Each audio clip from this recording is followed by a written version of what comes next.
হযরতে ইব্রাহিম বিন আদহাম, উনি এত বড় দরজার একজন আল্লাহর ওলি ছিলেন, এত বড় কামিল একজন আল্লাহর বেলায় প্রাপ্ত মাহবুব ছিলেন। ইব্রাহিম বিন আদহাম উনি মৃত মায়ের ঘরে জন্মগ্রহণ করেছিলেন। ওনার মা ছিল মৃত, কবরে রাখা হয়েছে।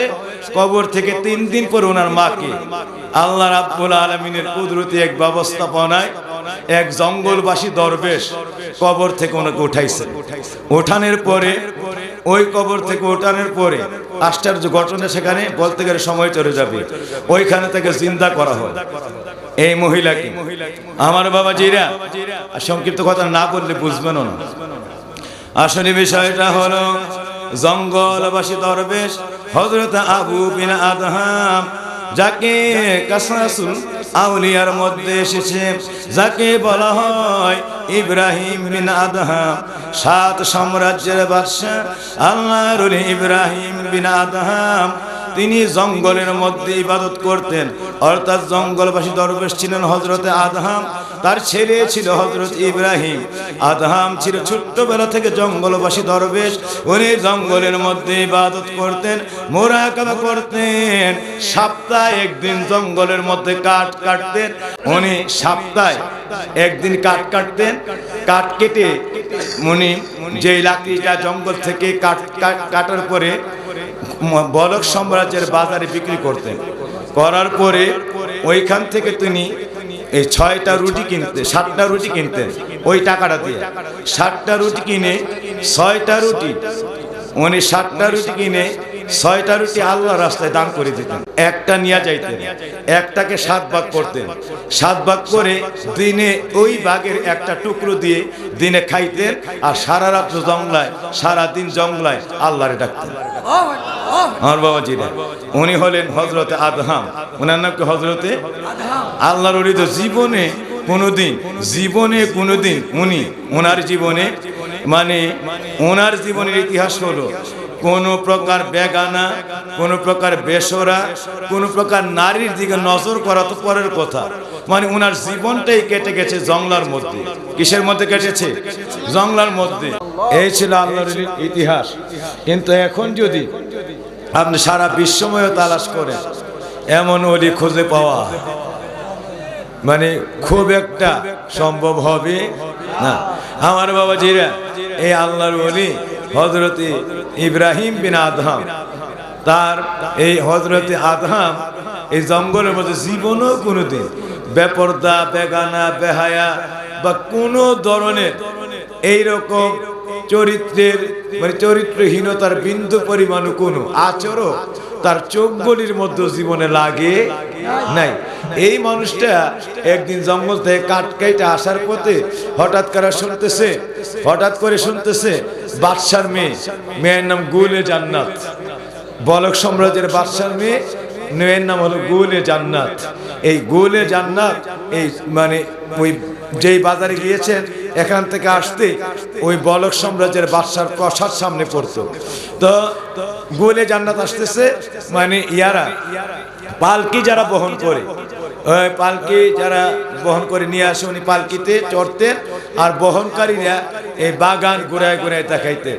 ওই আমাদের প্রধানমন্ত্রী বা এমপি মন্ত্রী রওনা করলে রাস্তা যেমন দিয়ে দেওয়া হয়, ব্যারিকেড দিয়ে দেওয়া হয়, অন্যদের গাড়ি সব থামাইয়া একজনের গাড়ি চলতে থাকে, ঠিক না বে ঠিক? ওই গুলে জান্নাত বাদশার মেয়ে আসছে, এই বাগান উদ্যান ঘুরে দেখবে, তখন রাস্তার মধ্যে যত মানুষের চলাচল ছিল সব দুই পাশে একবারে স্টপ করে দেওয়া হয়েছে। এই ফাঁকে পড়ে গেছেন আল্লাহর ওলি আদহাম, জঙ্গলে যাইতেছিলেন। এমন সময় এই বাদশার মেয়ে বাগান দেখতে আসছেন, ওই ট্রেকের মধ্যে উনিও পড়ে গেলেন।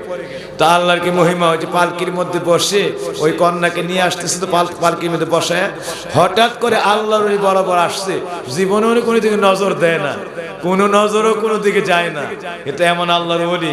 ওনার পার্শ্ব দিয়ে যখন আসছে, হঠাৎ করে আল্লাহর কুদরতি হুকুমে একটা জাটকা বাতাস ওই পালকির যে মুখে কাপড় ঝোলানো ছিল, কাপড় পর্দা, এইটা আস্তে করে সরে গেছে। বুঝতে পারছেন? এই আল্লাহর ওলি ইব্রাহিম বিন আদহাম, ওনার নজরটা গিয়া হঠাৎ করে পালকির ভিতরে পড়ছে। এই পালকির ভিতরে মেয়েকে দেখা, বুঝতে পারছেন, ওনার এত ভালো লাগছে এই পালকির ভিতরের মেয়েকে গোলে জান্নাত।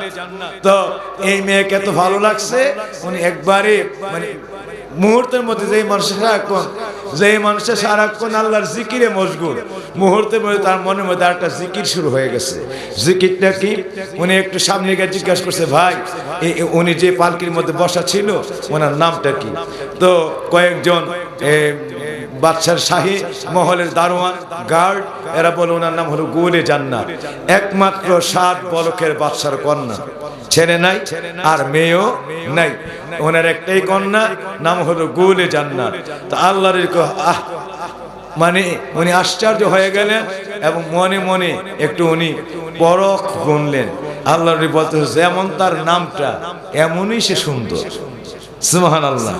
যেমন তার নাম গোলে জান্নাত, গোল শব্দের অর্থ হলো বাগান, আর জান্নাত হলো আল্লাহর বেহেশত, অর্থাৎ বেহেশতের বাগান, এর বলা হয় গোলে জান্নাত। বাবাজিরা আমার, তো এই আল্লাহর কইতেছে যে হায়রে যেমন তার চেহারা এমনই তার নাম। এই বলতে বলতে জংলায় গেছে, কিন্তু ওই দিন সারা জিকির করতো, আজকে গিয়া বারবার ওই মেয়ের কথা মনে পড়ে।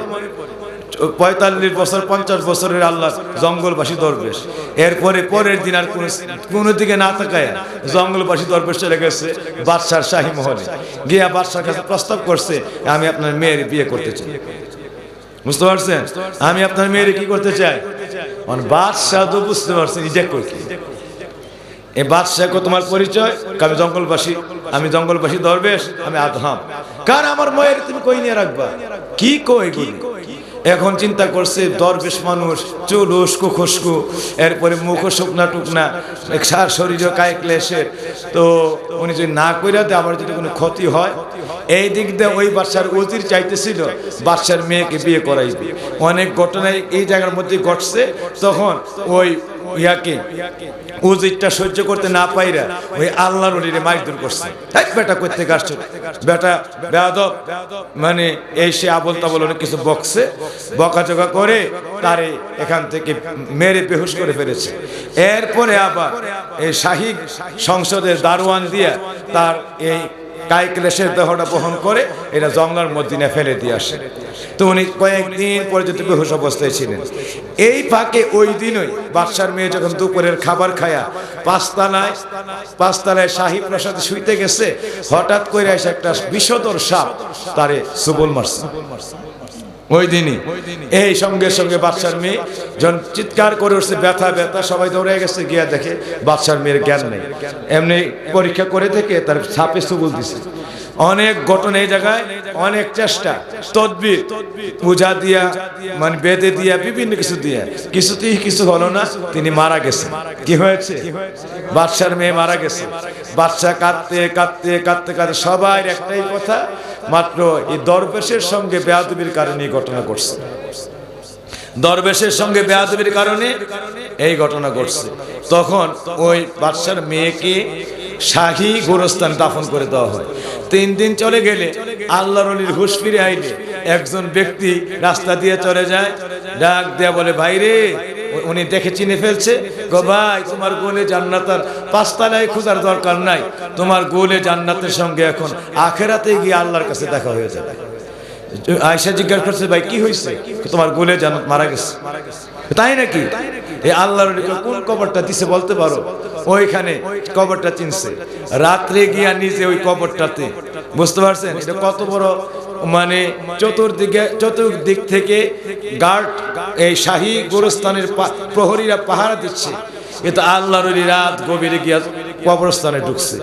গিয়া এই সময়ের মধ্যে গার্ডরা আল্লাহর কি মহিমা, উনিও ঢুকছে, গার্ডরাও ঘুমাই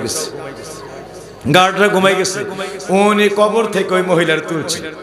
তোলার পরে ওই উনি যে জংলায় আল্লাহর ইবাদত করতেন, কাঁধে করে লাশ ওই জংলায় নিয়ে গেছে। বুঝতে পারছেন? জংলায় নিয়ে একটা গাছের মধ্যে বসাইছে, আল্লাহর হুকুম। ওই পথ দিয়া ওই কালের সর্বশ্রেষ্ঠ হাকিম চলে যাচ্ছে, আল্লাহর কুদরতি হুকুম। উনি হঠাৎ করে কয়েকটি রাত গভীরে পথ হারায়া উনি যেই পথে যাওয়ার কথা না গিয়ে জংলায় ঢুকে গেছে। গিয়া দেখে জংলার মধ্যে একটা মেয়ে রাত্রে একটার সময় গাছের ডালের মধ্যে বসে আছে। আর মেয়ে সময় বসে থাকবে কেন? এইটাকে উনি অনেক পরীক্ষা নিরীক্ষা করলেন, না তার মধ্যে দম নাই, আরে সে তো মারা গেছে, পাশে কোনো লোকও নাই। এইভাবে তো একটা মেয়ে রাখা দেওয়ার কথা না। মৃত মহিলা কি হলো, উনি অনেক পরীক্ষা নিরীক্ষা করে দেখছে মেয়েটা মারা যায় নাই, মেয়েটার দম ছেপে আছে। সুবহানাল্লাহ, মেয়েটার দম কি আছে, ছেপে আছে। তখন উনি সারা রাত্র উনি আবার উঝা বেদের কাজ জানতেন, উনি সাপের ঝাড়া জানতেন। ওই ব্যক্তি হাকিম ওই জায়গায় মেয়েটার কাছ থেকে ঝাড়তে শুরু করলো, করতে করতে ঝাড়তে ঝাড়তে ঝাড়তে ঝাড়তে শেষ রাতে এই মেয়েটা হঠাৎ করে সে ওই অচেতন অবস্থা থেকে একটু নড়ে উঠলো। হঠাৎ করে কি জানি একটু শব্দ করে উঠলো। আল্লাহ চাইলে পারে কি পারে না? আল্লাহু আকবার। এরপরে ওই হাকিম বলেন, মা এখন আপনি কথা বললেন না, আমি আরেকটু কাজ রয়েছে। এই বলে উনি আবার ঝাড়লেন, পুরোপুরি সুস্থ হয়ে গেছে। ওই হাকিমের কাছে দুধ ছিল, পথ চলতে গিয়ে রাস্তায় পিপাসার্থ হলে খাবেন, এই দুধটা ওনার ইয়া থেকে বের করে জঙ্গলে একটু গরম করলেন, করে এটা তাকে খাওয়ালেন। অল্পক্ষণ পরে মেয়েটা সুস্থ হয়ে গেল। সুস্থ হইলে জিজ্ঞাসা করলো, মা আপনি গাছের ডালে বসা করেন? এর ইতিহাস কিছুই জানি না, এতটুকু জানি একজন জঙ্গলবাসী দরবেশ আমার বিয়ের প্রস্তাব দিছিল। এই বিয়ের প্রস্তাব দেওয়ার পরে আমার বাবা বিয়ে দেয় নাই, উজির তাকে মারধর করেছে, এরপরে আমাকে সাপে সুবল দিয়েছে। এরপরে কি হয়েছে আমি আর জানি, বুঝতে পারছেন? ওই জঙ্গলবাসী দরবেশ ভয়ে চলে গেছে, রাজার কোনো লোক আসছে কিনা তারে খোঁজার জন্য, সে চলে গেছে দূরে। তখন দেখেছে মেয়ের সাক্ষ্য এরকম, লোকটা হলো অন্য জায়গার লোক। তখন আবার তিনি আসছেন, আইসা সব কথা তিনি খুলে বলছেন এই ঘটনা। তখন এই হাকিম বলতেছে, মেয়ের মা আপনি আবার কি করতে চান? যেই বাবা বিয়ে না দেওয়ার কারণে এই দরবেশকে মারার কারণে আমার এত বড় ঘটনা ঘটে যায়, বাবা তো জানি আমি কবরের মধ্যে আছি, আমি আর বাবার সংসদের মধ্যে প্রসাদের মধ্যে ফিরে যেতে চাই না, এই জঙ্গলবাসী দরবেশের সঙ্গে আমার বিয়ে পড়াই। আল্লাহু আকবার।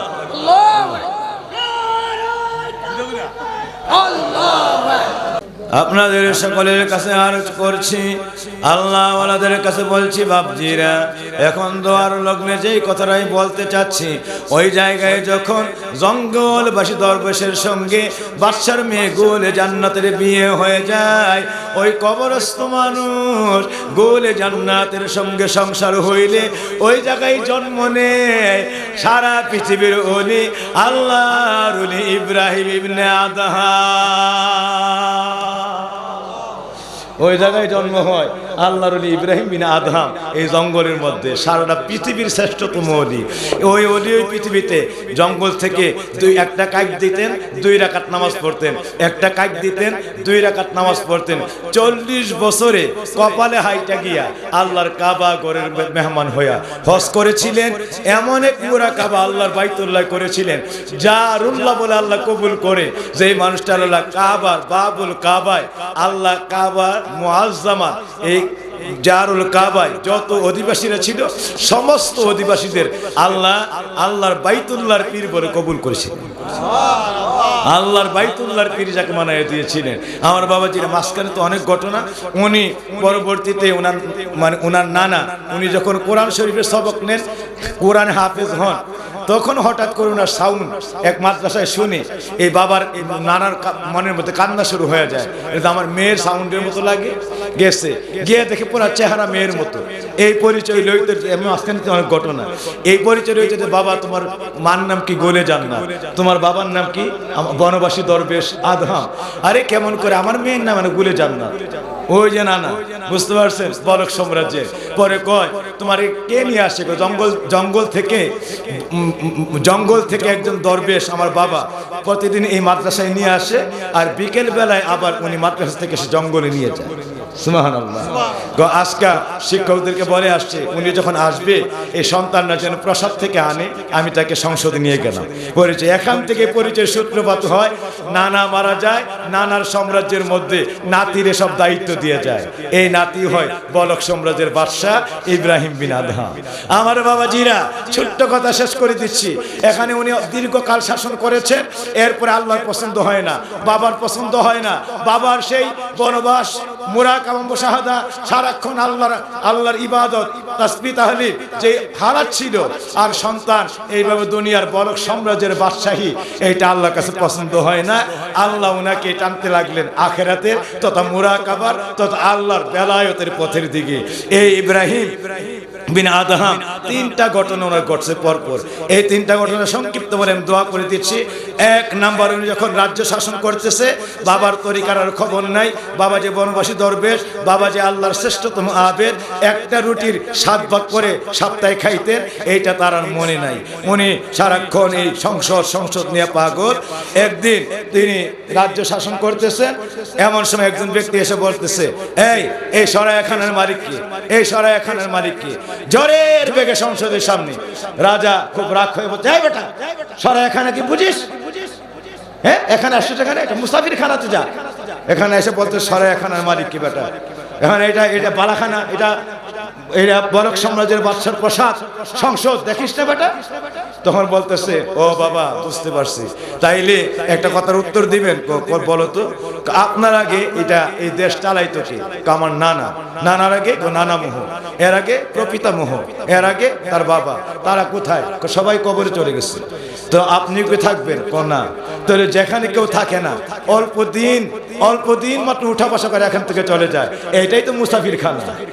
এইটাই তো মুসাফির খানা, যেখানে কেউ চিরদিন বসবাস করে। আপনি মুসাফির খানায় থেকে আপনি জীবনের প্রসাদের মধ্যে পাগল হয়ে আসে, আপনার খবর নাই যে নানার মতো একদিনে চলে যাওয়া লাগবে, চলে যেতে হবে। এই বলেই তিনি চলে যাচ্ছেন। এমনি করে কে বললো? এই করে তাকায় দেখে লোকটা চলে যাচ্ছে জ্বরের বেগে, বলছে আমি হযরতে খিজির। এই বলতে চলে যাচ্ছে। সুবহানাল্লাহ। দ্বিতীয় নম্বর ঘটনা, উনি রাত্রে ঘুমিয়ে আছেন। এই ঘটনার পরে মনটা ভালো না, শুয়ে আছেন। গিয়ে রাত্রে 1টা বাজে, ছাদের উপরে 5 তলায় খটখট করতেছে। খুব রাগ হয়ে উঠছে, কে রে? আমি ঘুমাতে পারি না, মনে একটা টেনশন। এরপরে আবার ছাদের মধ্যে আওয়াজ খটখট করে। তখন উনি দৌড়ে গেছে, গিয়ে দেখে একজন ব্যক্তি বলতেছে, কারে আমি আসছিলাম, আমি একজন উটের রাখাল, আমার উটটা হারায় গেছে, এই জন্য আপনার ছাদের মধ্যে বিশ্রাইতে আসছি। আমার উটটা হারাই গেছে, উটটা ছাদের মধ্যে বিশ্রাইতে আসছে। এমনি রাগ হয়ে, বেটা বেয়াদব, কেমনে তুই এই জায়গায় উঠতি বেটা? বেটা বলদ কোথাকার, গন্ড মূর্খ কোথাকার। উট হারাইলে চারণ ভূমিতে যা, জংলায় যা। উট কি ছাদের উপর উঠে বেটা? উট কি 5 তলা ছাদের উপরে পাওয়া যায়? তুই বেটা চারণ ভূমিতে না খুঁজে, জংলায় না খুঁজে উট খুঁজতে আসছো বাদশার 5 তলা প্রাসাদের উপরে, ছাদের উপরে। সঙ্গে সঙ্গে লোকটা ওনার দিকে তাকায় কয়, রে আহমক, আমি যদি আহমক হয়, এর চাইতে বড় আহমক, তোর চাইতে বড় আহমক আর আমি আহমকে, তোর চাইতে বড় আহমক আর জমিনের মধ্যে খুঁজে পাইলাম না। এই বেটা আহমক, 5 তলা বিল্ডিং এর ছাদের উপরে যদি দুনিয়ার সামান্য একটা উট পাওয়া যায় না, উট পাওয়া যায় না, 5 তলা বিল্ডিং এর ছাদের উপরে সামান্য একটা উটই যদি পাওয়া যায় না, 5 তলা বিল্ডিং এ ঘুমায় কেমনে সারা জগতের মালিক আল্লাহরে পাওয়া যায়? কেমনে আল্লাহরে পাওয়া যায়? এই কথাটা আমি মুসাফিরের কোন অবস্থাতে আর বুঝে আসে না। এই জন্য বুঝলাম, তোর চাইতে আহম্মক, এত বড় আহম্মক এই দেশের বুকে আমি আর কাউরে খুঁজে পাইলাম না। এই কথাটা বলি, লোকটা নাই, লোকটা নাই। আমার গেল, লোকটা গেল সাল থেকে নাই। পরের দিন গেছে উনি জঙ্গলের মধ্যে ইয়া করার জন্য। এই মনটা খুব খারাপ, একটু জঙ্গলের মধ্যে উনি ইয়া করবে, সিংহ হরিণ শিকার করবে। গেছে অল্প সময়ের জন্য। ওনার 100 জন আরদারি ছিল, কয়েকজন ছিল ওনার বিছনাপত্র ঝাড়ু দেওয়া 5 তলায় প্রাসাদের মধ্যে। তো উনি যখন গেছে, একজন দাসী ওই দিন এই বিছনা ঝাড়ু দেওয়ার জন্য গেছে, বা বাদশা আসলে একটু আরাম করবে। তো উনি গিয়া দেখে, হায় রে, রেশমি বর্ণের গালিচা, গোলাপি চাদোয়া আর এত সুন্দর সোনারি ঝাড় দেখে পাগল হয়ে গেছে। না জানি কি আরাম। বাদশার এই খাটের মধ্যে হাতটা লাগাইলে তুলে বিছনা, হাই রে, তার মন পর্যন্ত ছুঁয়ে গেছে। কয়, বাদশা প্রতিদিন আরাম করে, আমি একটু শুয়ে দেখি তো কেমন লাগে।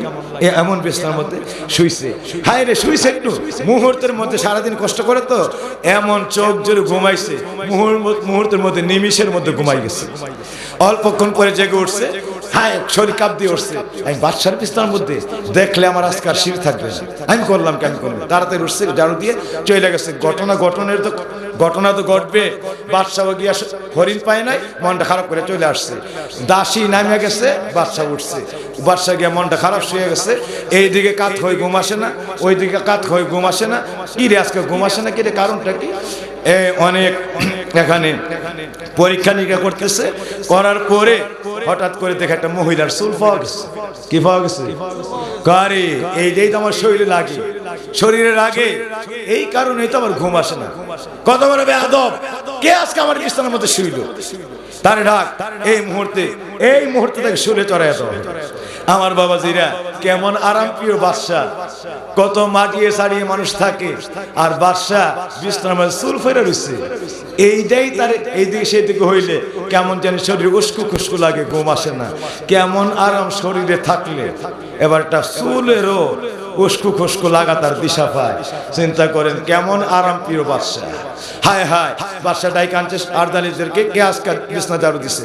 সঙ্গে সঙ্গে সব কাঁপতেছে, হায় রে, না জান আজকে কি বিচার হয়, কে রে এই কাজ করছো, কে রে? তাড়াতাড়ি করে আইডেন্টিফাই করে তারে ঠিক করা হলো, সে ঝাড়ু দিছে। বাদশার সামনে আনলো। বাদশা কই কি আমার বিছানার চুল পাওয়া গেল? বাদশা, গোলাপি বর্ণের চাদুয়া, রেশমি বর্ণের গালিচা এবং সোনালি ঝালো, আমি একদম পাগল হয়ে গেছি। হাত রাখলে শুধু বিছানায় দাবি, জীবনও তেমন বিছানা দেখছি না। একটু মনে করছি শুই কেমন লাগে। বাচ্চা আমার ঘুমাইসা করছে, আমার মাফ করে লগনে বইটা গেছি, কোন সময় একটু ঘুমাইসা করছে। এই জল্লাদ, এই মুহূর্তে তারে 100 বেত্রাঘাত করে। এই জল্লাদ বেত্রাঘাত শুরু করছে। এমন বেত্রাঘাত, এক একটা বেত্রাঘাতে এক এক বেত মারে, সঙ্গে সঙ্গে চামড়া ফাইটা রক্ত পড়তে শুরু করে। আর ওই মহিলা খিলখিল করে হাসে। জল্লাদ একটা করে বাড়ি দেয়, মহিলা খিলখিল করে হাসে। আমার বাবাজিরা, জল্লাদের বাড়ি শেষ। সবাই আশ্চর্য, কি ঘটনা। তাকে যখনই মারা হয়, শাস্তি দেওয়া হয়, সে খিলখিল করে হাসে। যেই মাত্র 100 দৌড়া শেষ, এবার সে জমিনের মধ্যে গড়ায় পইরা এমন কান্না কাঁদে রে, যেন শত আপন জনেরা আজকে তার দুনিয়ায় না। এমন কান্না। বাদশাহ আশ্চর্য হয়েছে, এতক্ষণ মারলো, সে শুধু হাসলো। আর এখন মারা শেষ, সে লুটায় পড়ে শুধু কান্দে। বাদশাহ জিজ্ঞাসা করছে, রে দাসী, এটা বুঝলাম না কিছু। মারার বেলায় শুধু হাসলি, আর যখন মায়ের শেষ, এবার তুই 5 মরার কান্নার মতো তুই লুটায় পড়ে কান্দোস। এটার মর্ম হইতে কিছু বুঝতে পারলাম না। বাদশাহ, একটা কারণ, এতক্ষণ হাসছি আমার জন্য, আর এখন কান্দি আমি আপনার জন্য। দাসী বলতেছে, এতক্ষণ হাসছি আমার জন্য, আর এখন কাঁদি আমি আপনার জন্য। এই বাদশাহ লাগছে আমার মনের মধ্যে খটকা, এটা কেমনে সম্ভব? তোমার জন্য এতক্ষণ হাসলা, আর আমার জন্য কাঁদো, এটা কেমনে আবার? বাদশাহ, এই গোলাপি চাদোয়ায়, রেশমি গালিচায়, সোনালি ঝালরে, এই মখমলের খাটে যদি 5 মিনিটের জন্য শুইলে আমার জন্য 100 বেত, 100 দৌড়া বাজেট হয়ে যায়। যে বাদশাহ দিনে এই বিছনায় ঘুমায়, রাতে এই বিছনায় ঘুমায়, সারাক্ষণ এই বিছনার মধ্যে আরাম করে বিশ্রাম নেয়, আমি তার জন্য কাঁদি। 5 মিনিট এমন বিছনায় শুইলে যদি এত বড় বিচার বাজেট হয়ে যায়, তোররা বাজেট হয়ে যায়, হায় রে আমার বিচার তো দুনিয়ায় শেষ। যেই বাদশাহ এই বিছনার মধ্যে আরামের বিছনায় গালি চায়, দিনেও ঘুমায়, রাতেও ঘুমায়, আমার আল্লাহর দরবারে জানি কেমন বিচার তার জন্য বাজেট হইতে আসে, কেমন বিচার জানি আমার আল্লাহ তার জন্য বাজেট করে রাখছে। আমি শুধু এই জন্য তোমার ভয়ে আজকা কাঁদি। আল্লাহু আকবার।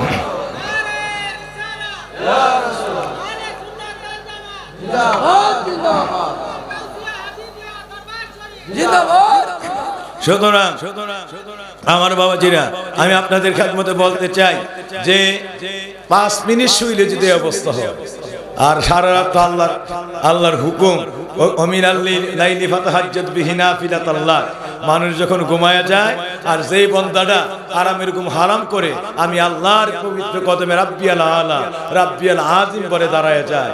ও দুনিয়ার মানুষেরা রে, ও দুনিয়ার মানুষেরা, তুমি তাদেরকে জানায় দাও, ইয়া আইয়ুহান নাস আফশুস সালাম ওয়া তুইমুত তাআম ওয়াসিলুল আরহাম ওয়াসাল্লু বিল লাইলি ওয়ান নাস নিয়াম ফাদখালাল জান্নাত বিসালাম। যে এই মানুষটা মানুষগুলিরে ঘুমে রেখে আমি আল্লাহর মহব্বতে রাত গভীরে আমি আল্লাহর কদমে রাব্বিয়াল আলা রাব্বিয়াল আযীম বলে দাঁড়ায় যায়। ওয়ারাজুলুন যাকারাল্লাহু খালিয়ান ফাফাতাত আইনাহু, গভীর রাতে তাহাজ্জুদের নামাজ দাঁড়াইয়া আল্লাহর কদমে যখন রাব্বিয়াল আলা বলে লুটিয়ে পড়ে, নামাজ শেষে যখন একটু জিকির মুরাকাবা করে দিন, আমার আল্লাহ নিজে সম্ভাষণ জানায়া আমার আল্লাহ রাব্বুল আলামিনের কুদরতি সম্ভাষণে আমার আল্লাহ তারে আগায়া জান্নাতের মধ্যে নিয়ে যাবে। আমার আল্লাহ বলেন, বেলায়েতের ওলির দরজা আমি তার জন্যই বানায় রাখছি। আমার বাবাজিরা ছোট্ট কথাই যেখানে শেষ, এখন এই ছোট্ট দোয়া হবে। আমরা শুধু এতটুকু বলি, এই ইব্রাহিম এই 3 ঘটনার পরে আর তিনি রাজত্ব করলেন না। ওনার মনের মধ্যে ওনার বাবার ইতিহাস মনে পড়ে যায়। সব ছাড়লেন, জঙ্গলে চর করলেন, 9 বছর মুরাকাবা করলেন, এরপর ওনার হাল হয় না। একদিন মুরাকাবার মধ্যে ওনার কান্নাকাটি চিৎকার আল্লাহর দরবারে, আল্লাহ কেন আমার হাল হয় না? আল্লাহ বলেন, একমাত্র কারণ এখনো তুমি কোনো ওলির কাছে মুরিদ হও নাই। মুরাকাবা ঠিক আছে, সব ঠিক আছে, কিন্তু এখন আমি আল্লাহর সঙ্গে নবীর সঙ্গে তোমার কালবের কানেকশন তৈরি হয় না।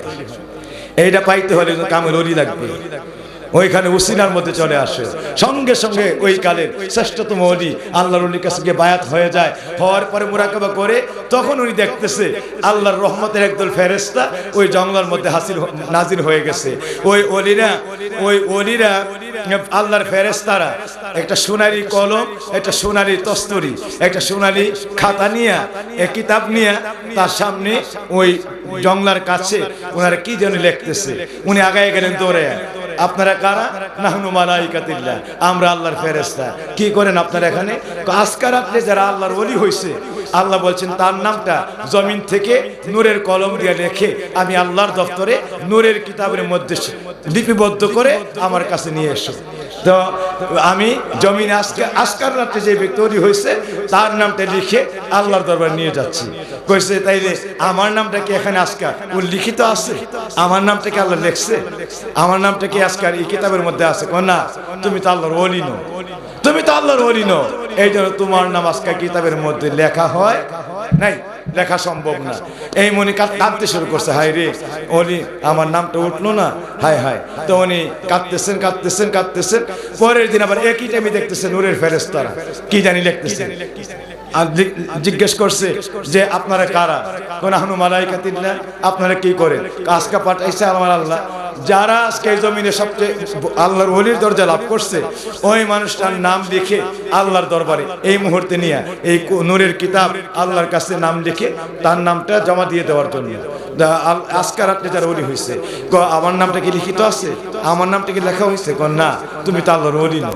এমনি কাঁদতে শুরু করছে, হঠাৎ করে হালটা ভেঙে গেছে। এরপরে আবার তৃতীয় দিন আবার দেখতেছে এই ফেরেশতারা নূরের কলম দিয়ে লিখতেছে, মানে আনতুম, আপনারা কারা? নাহনু মালাইকাতুল্লাহ, আমরা আল্লাহর নূরের ফেরেশতা। কি করে? আজকার রাতে যারা ওলি হয়েছে তার নামটা লিখে আল্লাহর কাছে জমা দেওয়ার জন্য পাঠিয়ে দিয়েছে।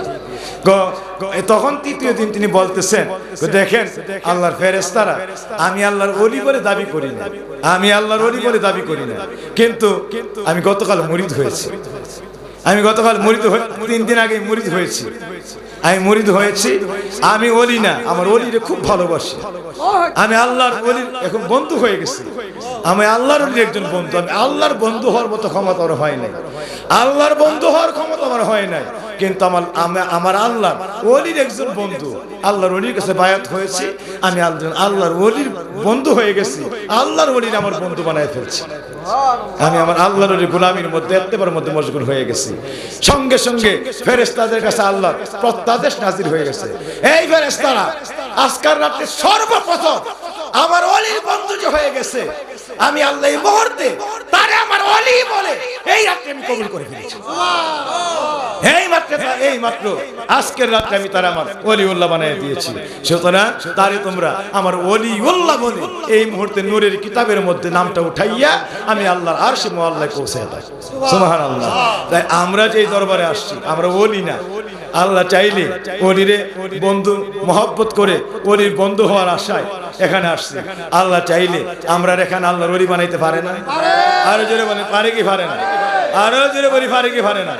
সুতরাং আল্লাহু আকবার।